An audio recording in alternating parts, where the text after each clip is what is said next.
ఆంధ్రప్రదేశ్లో అర్థాంతరంగా ఆగిపోయిన కానిస్టేబుల్ నియామక ప్రక్రియను సత్వరమే చేపట్టేందుకు కూటమి ప్రభుత్వం దృష్టి సారించిందని హోంమంత్రి అనిత అన్నారు. 6,100 పోస్టుల భర్తీకి సంబంధించిన శారీరక సామర్థ్య పీఎంటీ, పీఈటీ పరీక్షలను 5 నెలల్లోగా పూర్తి చేస్తామని హామీ ఇచ్చారు.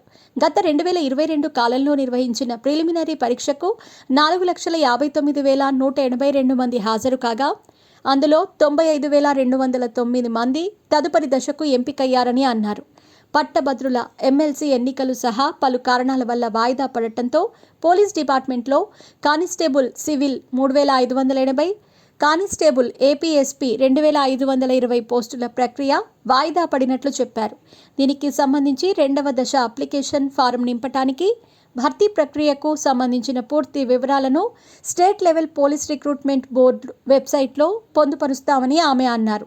2వ దశలో ఉత్తీర్ణులైన వారికి 3వ దశ ప్రధాన పరీక్ష జరుగుతుందని తెలిపారు. ప్రిలిమినరీ వ్రాత పరీక్షకు మొత్తం 3,622 మంది హోంగార్డులు హాజరవగా అందులో 382 మంది హోంగార్డులు మాత్రమే అర్హత సాధించారన్నారు.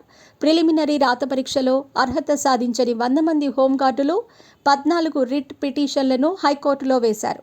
హోంగార్డులను ప్రత్యేక కేటగిరీగా పరిగణించడం ద్వారా హోంగార్డుల కోటాలో ప్రత్యేక మెరిట్ జాబితాను ప్రకటించాలని వారు కోర్టును కోరారు. ఆ 100 మంది హోంగార్డులను తదుపరి దశకు అనుమతించాలని న్యాయస్థానం మధ్యంతర ఉత్తర్వులు జారీ చేసిందని హోంమంత్రి వివరించారు. అప్పటి నుంచి రిక్రూట్మెంట్ ప్రక్రియను గత ప్రభుత్వం ఏ నిర్ణయం తీసుకోకుండా నిలిపివేసిన విషయాన్ని హోంమంత్రి గుర్తు చేశారు. కానిస్టేబుల్ ఉద్యోగాల భర్తీపై హోంమంత్రి అనిత ఇచ్చిన అప్డేట్పై మంత్రి లోకేష్ థ్యాంక్స్ చెప్పారు. ఆయన తన ట్విట్టర్ ఖాతాలో అర్ధాంతరంగా నిలిపివేసిన కానిస్టేబుల్ నియామక పరీక్షా ప్రక్రియను వెంటనే ప్రారంభిస్తున్నామని ప్రకటించిన హోంశాఖ మంత్రి వంగలపూడి అనిత గారికి ధన్యవాదాలు. ప్రిలిమినరీ పరీక్ష తర్వాత రిక్రూట్మెంట్ 2వ దశలో జరగాల్సిన శారీరక దారుఢ్య పరీక్షలు వేరువేరు కారణాలతో వాయిదా పడటం వల్ల తాము పడుతున్న ఇబ్బందులను ప్రజా దర్బార్కు వచ్చిన నిరుద్యోగులు నా దృష్టికి తీసుకొచ్చారు. వీరి వినతిని పరిశీలించాలని హోంమంత్రి గారికి పంపగా వారు సానుకూలంగా స్పందించి రిక్రూట్మెంట్ ప్రక్రియలో తరువాత దశలు ప్రారంభిస్తామని ప్రకటించారు.